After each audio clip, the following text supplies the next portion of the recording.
नमस्कार, देख रहे हैं देश न्यूज और मैं हूं आपके साथ दिव्या मिस्त्री। पिछले कुछ समय से चंद्रमा के दक्षिणी ध्रुव पर चंद्र मिशनों को उतारना दुनिया भर के अंतरिक्ष एजेंसियों की दिलचस्पी बनी हुई है। इसी बड़ी वजह से जमे हुए बर्फ की संभावित उपस्थिति भी मानी जाती है। इसरो के मुताबिक चंद्रयान 2 के ऑर्बिटर का चंद्रयान 3 के लैंडर मॉड्यूल से संपर्क हो गया है और चांद की सतह पर सॉफ्ट लैंडिंग के साथ ही भारत इतिहास भी रचने वाला है। ऐसा करने वाला दुनिया का चौथा देश भारत बन जाएगा। इतना ही नहीं, चांद के दक्षिणी ध्रुव पर सफल लैंडिंग कराने वाला भारत पहला देश बन सकता है। इस बीच लोगों के मन में कुछ सवाल उठ रहे हैं कि आखिर दक्षिणी ध्रुव पर ही क्यों चंद्रयान 3 को उतारा जा रहा है। चंद्रमा के दक्षिणी और उत्तरी ध्रुवों के तापमान में अंतर क्या है? चंद्र मिशनों के दक्षिणी ध्रुव की पसंदीदा क्यों बना हुआ है? यहाँ मिशन के बढ़ने की और भी क्या वजह है? इन्हीं सवालों के जवाब के लिए देखिए हमारी खास रिपोर्ट।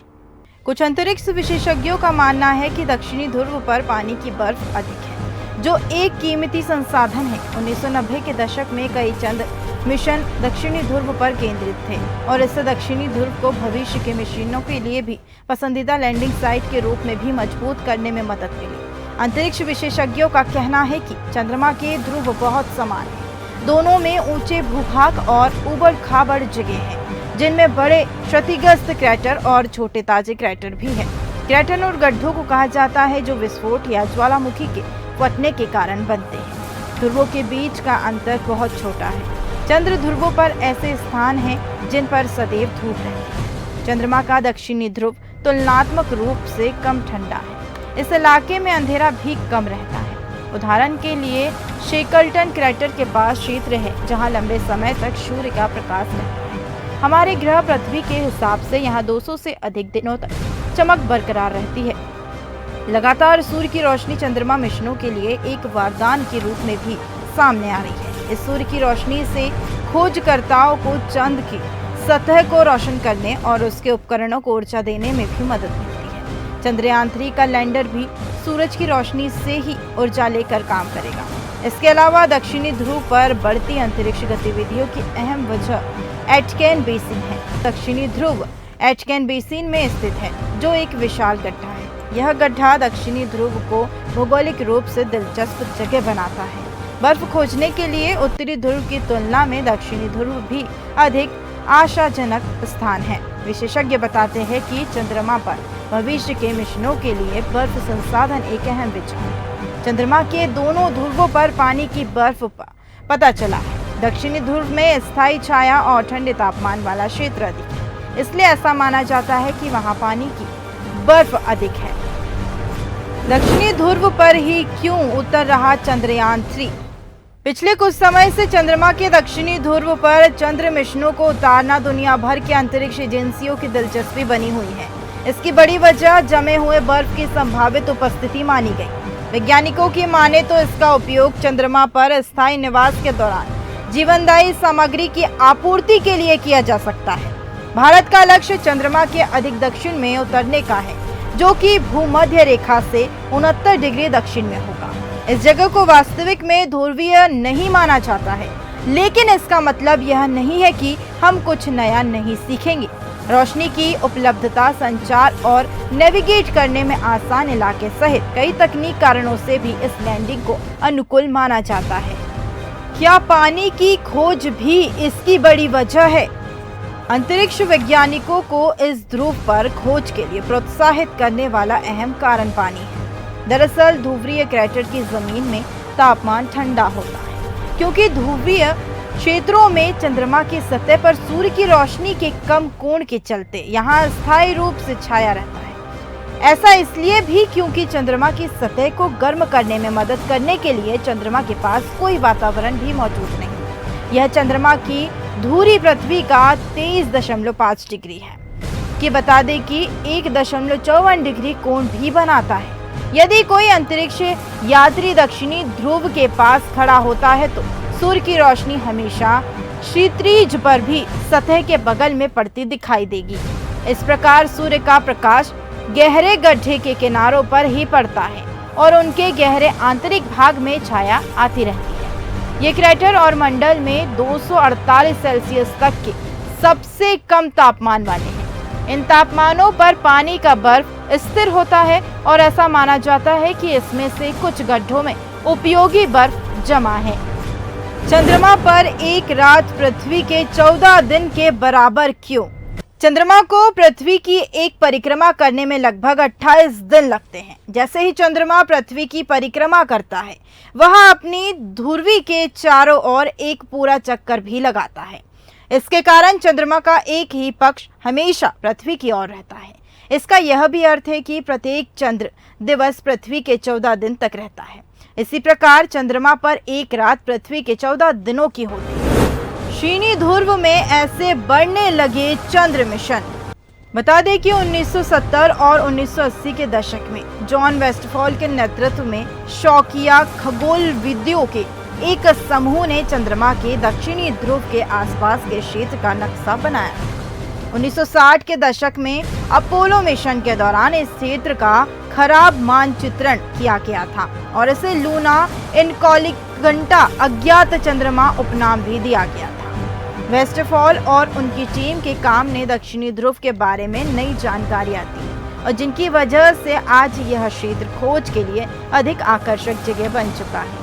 नासा ने चंद्रमा पर बर्फ की तलाश के लिए lunar crater observation and setting satellite नामक मिशन लॉन्च करने का निर्णय लिया है।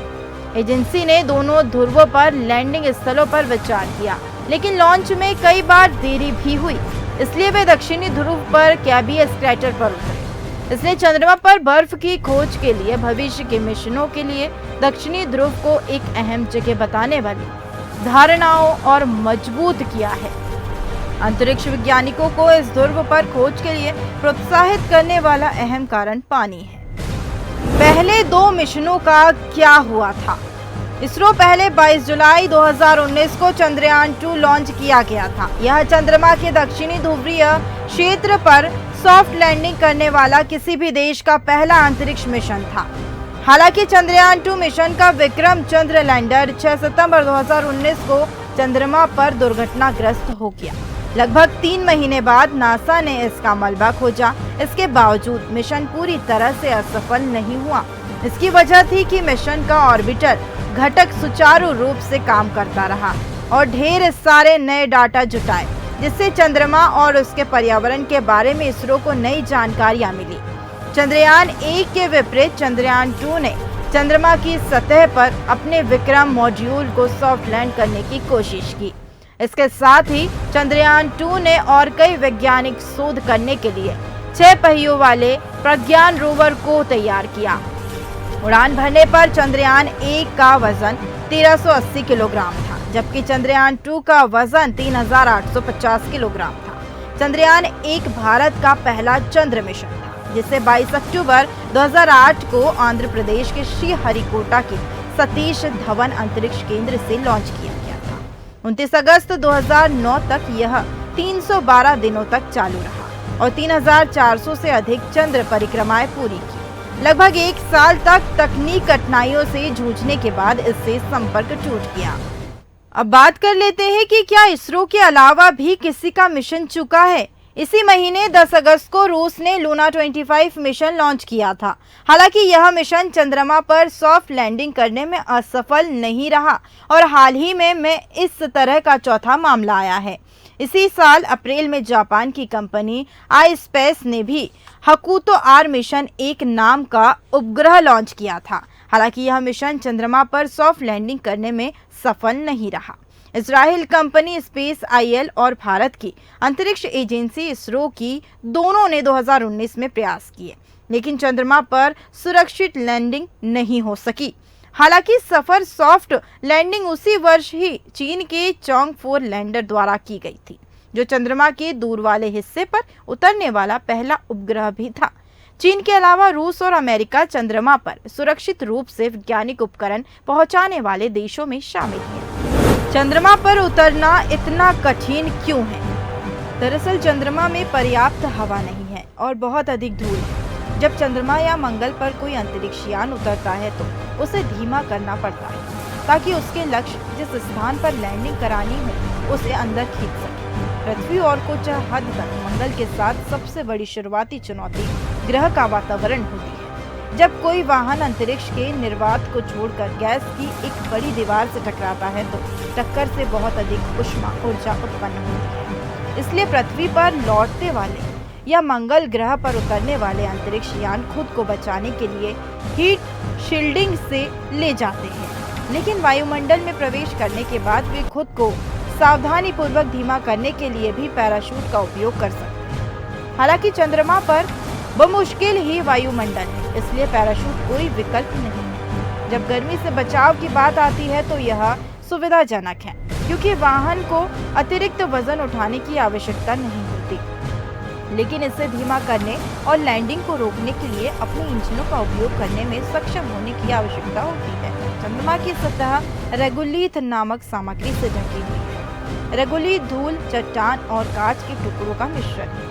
चंद्रमा पर क्रू अपोलो मिशन के दौरान एक चिंता भी की गई थी कि एक बड़ा अंतरिक्ष यान सतह में डूब सकता है, लेकिन अंतरिक्ष यात्रियों के सामने असली समस्या है कि धूल हर जगह जमा हो जाती है और काफी मात्रा में गुरुत्वाकर्षण इसे रखने में भी मदद करता है और लैंडिंग पर भी लागू होता है। जब कोई अंतरिक्ष यान उतर रहा होता है तो उसके रॉकेट थ्रस्टर्स धूल फेंकने हैं जो भी उसके सेंसर को प्रभावित करते हैं। यह गलती यान को गलत दिशा की ओर भी ले जाती है, जिससे एक सपाट लैंडिंग क्षेत्र गड्ढे में तब्दील हो जाता है। चांद पर अंतरिक्ष यान उतारते वक्त दहशत के 15 मिनट की बात होती है, वो क्या है? पिछले 4 वर्षों में 4 देशों भारत, इजराइल, जापान और अब रूस की सरकारी और निजी अंतरिक्ष एजेंसियों ने चंद्रमा पर अपने अंतरिक्ष यान उतारने की कोशिश की, लेकिन ये अपने उद्देश्यों को पूरा नहीं कर सके। चारों मिशन को अंतिम चरण यानी लैंडिंग प्रक्रिया के दौरान समस्याओं का सामना भी करना पड़ा। चंद्रमा की सतह पर दुर्घटनाग्रस्त हो गए। 2019 में चंद्रयान 2 मिशन से पहले इसरो के तत्कालीन अध्यक्ष के सिवन ने लैंडिंग के अंतिम चरण को दहशत के 15 मिनट कहा था। यह बयान चंद्र कक्षा से चंद्रमा की सतह तक उतरने में शामिल कठिनाइयों को दर्शाता है।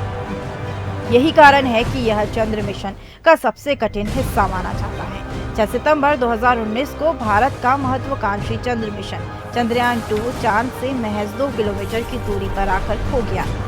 चांद की सतह की ओर बढ़ा लैंडर विक्रम का चांद की सतह से 2.1 किलोमीटर पहले संपर्क टूट गया। इससे ठीक पहले सब कुछ ठीक ठाक चल रहा था, लेकिन इस अनहोनी से इसरो के कंट्रोल रूम में अचानक सन्नाटा भी पसर गया। तब इसरो के चेयरमैन के सिवन ने इन पलों को दहशत के 15 मिनट बताया था।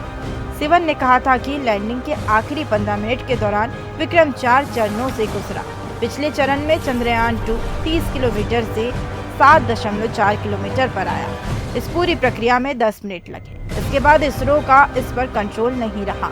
दूसरे चरण में चंद्रयान 2 7.5 किलोमीटर से आगे बढ़कर 5 किलोमीटर तक उतरा है। इसमें चंद्रयान ने 38 सेकंड का समय दिया।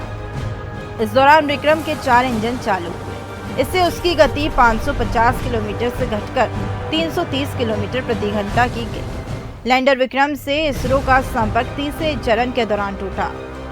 दरअसल तीसरे चरण में चंद्रयान 2 को 5 किलोमीटर से नीचे उतारना था। इसमें 90 सेकेंड लगने थे, लेकिन इसरो का संपर्क टूट गया। इसके बाद कोई जानकारी नहीं मिली। पीएम मोदी के नेतृत्व में भारत ने हर क्षेत्र में तेजी से प्रगति की। मैं वैज्ञानिकों को प्रणाम करता हूं। वहीं तमिलनाडु में चंद्रयान 3 के लिए पूजा भी की गई। बता दें कि महाराष्ट्र चंद्रयान 3 की सफल लैंडिंग के लिए एनसीपी कार्यकर्ता ने गणेश मंदिर टेकड़ी में हवन किया है। इसी के साथ आरएसएस नेता सुनील अंबेडकर ने कहा है, भारत का चंद्रयान 3 मिशन हम सभी के लिए बहुत महत्वपूर्ण है। हमारे देश के वैज्ञानिकों ने भारत का नाम रोशन किया। इसी तरह की तमाम जानकारी के लिए देखते रहिए देश न्यूज़। नमस्कार।